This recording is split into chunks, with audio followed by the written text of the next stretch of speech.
everyone, and welcome back to the Deep Dive. Today we're going to be taking a deep dive into the Emancipation Proclamation. Oh, yeah. And I know you're super knowledgeable about this. You know a ton about this topic. Yeah. Definitely looking forward to it. And so I thought it'd be really cool for our listeners to kind of get a better understanding of this really pivotal moment in American history. Absolutely. And, it's not just like a date in a textbook. It's a really complex social and political and moral kind of struggle that was going on. It's fascinating. Yeah, like when you look at it, you realize it wasn't just this piece of paper. It was this turning point in like a really complex struggle. It shows a nation struggling with some of its deepest contradictions. Yeah. Yeah. So before we get into the proclamation itself, I think it'd be helpful to kind of set the scene for our listeners. What was life actually like for enslaved people in the South before the Civil War, like before all this happened? It was brutal. I mean, enslaved people were treated as property, forced to work, primarily on those cotton plantations, which really fueled the Southern economy. Their labor made the South wealthy. But they were denied basic human rights. And the system was so deeply woven into Southern society and the law that it created this massive rift with the North where the abolitionist movement was gaining a lot of traction. Yeah. So you've got this deeply divided nation, tensions are super high, and then the Civil War breaks out. So, in the middle of all of this, what made Lincoln issue the Emancipation Proclamation? Well, it was a complex decision driven by a lot of different things: strategy, morality, military necessity. Lincoln, I think, realized that freeing slaves in Confederate states would really cripple their economy and their ability to fight the war. Imagine, losing a huge part of your workforce during a war. It was a strategic move to try to weaken the Confederacy. Yeah. But it sounds like there was more to it than just strategy, though. Oh, absolutely. The growing abolitionist movement, both in the North and internationally, was putting a lot of pressure on Lincoln to address, the moral horror of slavery.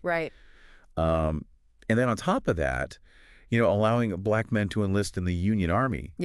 That would provide a much-needed boost to their forces. So that was like a strategic military advantage. Oh, absolutely. Yeah.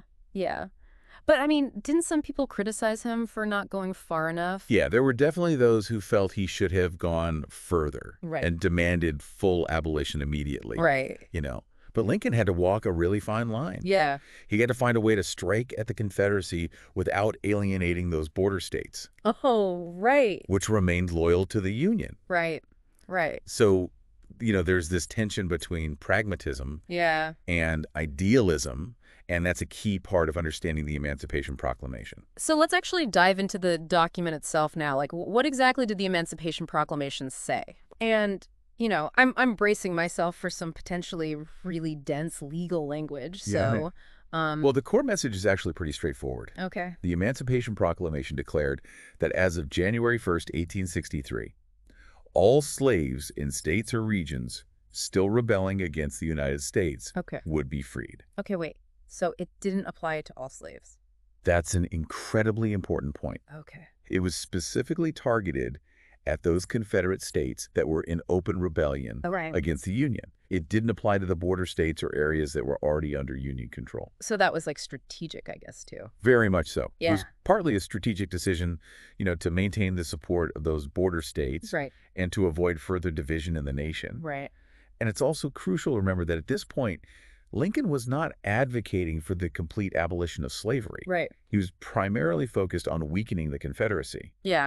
So it's as much a strategic war measure as it is a moral one. So it was really strategically brilliant, but morally complex, right? Absolutely. Can you give us a sense of, the actual wording? How is this actually phrased in the document itself? Sure. So there's a key excerpt, and I quote, that on the first day of January, in the year of our Lord 1863, all persons held as slaves within any state or designated part of a state, the people whereof shall then be in rebellion against the United States, shall be then, thenceforward, and forever free. Oh, wow. Like reading that excerpt gives me chills. Yeah. Like just imagine being a slave and hearing those words like thenceforward and forever free. Powerful. Like it must have felt like the world was shifting on its axis. This wasn't just some symbolic gesture though, right? Right. Like what were the real ripple effects? The impact was enormous and really far-reaching. Yeah. Millions of slaves gained their freedom. This forever changed the social and economic landscape of the South. Yeah. Imagine the wave of jubilation that must have swept through those enslaved communities. After generations of forced labor, the possibility of freedom was suddenly within reach. Right. But of course, this newfound freedom came with immense challenges as well. Yeah. It wasn't just about individual lives, it was about reshaping a nation. You mentioned earlier the military impact. Yeah. Can you expand on that a little bit? So the influx of black soldiers into the Union Army was really a game changer. Yeah. The legendary 54th Massachusetts Regiment, for instance, became this symbol of black courage and determination. Right. Their bravery at Fort Wagner, despite suffering heavy losses, really shifted public opinion and proved how crucial they were to the war effort. Right. This influx of manpower, fueled by that promise of freedom, significantly bolstered the Union forces. Yeah.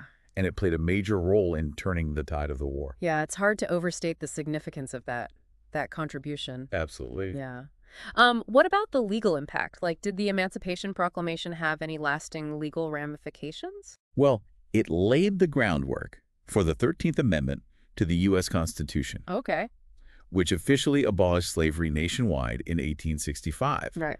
It was a crucial step towards dismantling the legal framework of slavery. Yeah.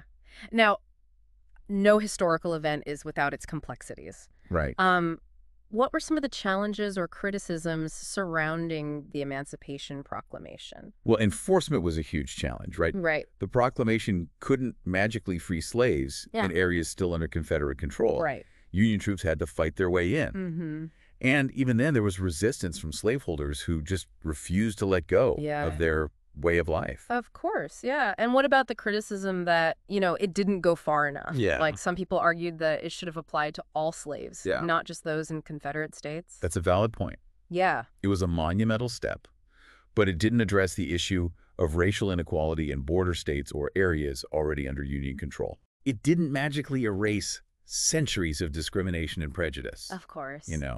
It set the stage for that long and difficult struggle for civil rights. Right. That would continue for generations to come. Yeah. So this is just the beginning of the story. Right. Yeah.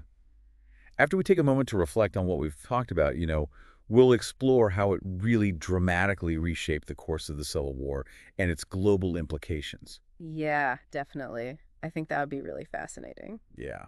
So let's take a quick break, and then we'll be right back to continue our deep dive into the Emancipation Proclamation. Sounds good.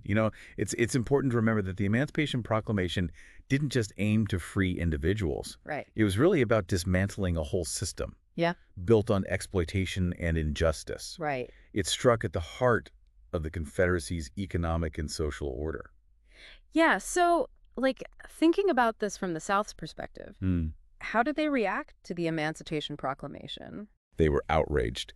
They saw it as a blatant violation of their sovereignty. Right. A desperate attempt by the North to incite slave rebellions. Oh, wow. The proclamation further fueled the animosity between the two sides and escalated the conflict even more. Yeah. I imagine there was a lot of fear and uncertainty. Oh, absolutely. Gripping both the North and the South during this time. What about the international response? How did the rest of the world react to the Emancipation Proclamation? It had a huge impact on how the world viewed the war. Okay. Many European nations, who were already considering abolishing slavery themselves, were deeply moved by the proclamation. Okay. It strengthened the Union's moral stance on the world stage, made it much harder for European powers to support the Confederacy. So it really swayed international opinion in favor of the Union. Precisely. Okay. One of the things I really appreciate about this deep dive is that we're really revealing the human stories behind the events, not just dates and battles. Yeah. So what can you tell us about the people directly affected by the Emancipation Proclamation? Well, the proclamation ignited a wave of hope and celebration among enslaved people in the South. Yeah. Many took enormous risks to escape to Union lines, Right. seeking freedom and joining the fight against slavery. Yeah. But their journey was often perilous, full of hardships. Of course. They faced constant threat of recapture, Right. violence, and discrimination, even within the Union Army. It's just heartbreaking to think of the challenges they had to endure even after gaining their freedom. Yeah, it's a stark reminder that emancipation didn't magically erase centuries of oppression and inequality. Yeah. The struggle for true equality and justice, that was far from over. So the Emancipation Proclamation was like this monumental step toward freedom, but it also revealed how much further we had to go as a nation. Absolutely. Yeah. What were some of the long-term consequences? Well, it fundamentally reshaped the United States. Socially, politically, and economically. Right. It paved the way for the 13th Amendment, which formally abolished slavery. It also set the stage for the Reconstruction era, a period of intense social and political upheaval as the nation tried to grapple with integrating formerly enslaved people into society. It's incredible how one document had such a ripple effect throughout history, just setting all these massive changes in motion. Well, the Emancipation Proclamation wasn't just about ending slavery. Right. It was about redefining what it meant to be American. Yeah. It raised these vital questions about citizenship, equality, and the very essence of freedom that we're still grappling with today. Yeah. Okay, so we've covered a lot here. Historical context, Lincoln's motivations, the document's content, its impact on the war, and the long-term consequences. Right. For you, what stands out as the most significant aspect of the Emancipation Proclamation? Well, for me, it's that enduring legacy of hope and this relentless pursuit of freedom. The Emancipation Proclamation serves as beacon, reminding us that even in the darkest times, the human spirit can triumph over adversity and injustice. That's a really powerful message. Yeah. But, as we've been discussing, the journey toward true equality was far from over. Right. What were some of the challenges and setbacks that African Americans faced after the Emancipation Proclamation?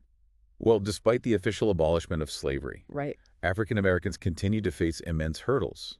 The South, ravaged by war and resistant to change, enacted these things called black codes. These laws were specifically designed to restrict the freedoms of formerly enslaved people. And preserve white supremacy. For instance, these codes often prohibited black people from owning land or holding certain jobs, effectively trapping them in a cycle of poverty and dependence. So it was almost like a different form of slavery. In many ways. Wow. It was a brutal system designed to maintain the power dynamics of the pre-Civil War South. Yeah, that's really disturbing. Yeah. What about the federal government? How did they respond to these challenges? Well, during the Reconstruction era, the federal government did try to enforce the rights of African Americans through legislation like the Civil Rights Act of 1866 and the 14th and 15th Amendments. These amendments granted citizenship and voting rights to black men. However, enforcement was inconsistent and often met with violent opposition from white supremacist groups like the Ku Klux Klan. It's hard to believe that even with constitutional amendments guaranteeing equality, there was still so much resistance and violence. Yeah, it underscores the long and difficult path to achieving genuine racial justice in America. While the Emancipation Proclamation marked a critical turning point, it was really just the beginning of a much longer battle. Right. So how did the legacy of the Emancipation Proclamation shape the fight for civil rights in the 20th century? Oh, it had a huge impact. The memory of the Emancipation Proclamation and that unfulfilled promise of equality, it fueled the civil rights movement of the mid-20th century. Activists drew inspiration from the courage and resilience of those who fought for freedom during the Civil War. And they used the proclamation as a rallying cry for their own struggle for equal rights. That connection across generations is just incredibly powerful. It is. It's like a torch being passed down, reminding us that the pursuit of justice is this ongoing process. It is. It's exactly that. The legacy of the Emancipation Proclamation lives on. In every march for equality, every act of resistance against discrimination, and every endeavor to build a more just and equitable society. It serves as a reminder that the quest for freedom and equality requires constant vigilance and unwavering commitment. This deep dive has been so enlightening. We've gone beyond just the surface level, explored the complexities and the nuances of this pivotal moment in American history. It's a story that continues to unfold, shaping the nation we are today. Before we conclude our deep dive, is there anything else you'd like to share Uh, about the Emancipation Proclamation or its legacy? Any final thoughts or insights you'd like to leave our listener with? it really is remarkable how the Emancipation Proclamation is both a symbol of progress and a stark reminder of the work that still needs to be done. Yeah, and it truly speaks to the resilience of the human spirit and the ongoing struggle for equality. Absolutely. We've talked about its immediate impact, the long-term consequences, the challenges, and the triumphs. Right. But let's bring it back to our listener today. Looking back at the impact, the struggles, the triumphs, Yeah. what lessons can we as individuals living over 150 years later draw from the Emancipation Proclamation? I think the Emancipation Proclamation shows us that the fight for justice is a marathon, not a Mhm. sprint. Mm, It requires consistent effort, yeah. advocating for equality, and working to create a society that truly embodies its ideals. Mm. It also highlights how important it is to understand history, Right. not just as like a collection of dates and facts, Yeah. but as a source of inspiration, as cautionary tales, and as a roadmap to navigate the challenges of our time. So it's not just about looking back, but about learning from the past, Exactly. applying those lessons to the present and the future. Exactly. We can draw parallels between the struggles for freedom and equality during the Civil War era and the ongoing battles for social justice we see today. Right. The Emancipation Proclamation reminds us that change is possible, Yeah. but it demands courage, perseverance, and a willingness to challenge the status quo. And it also reminds us that the fight for equality is never truly over. Yeah, Each generation faces its own unique challenges that's right.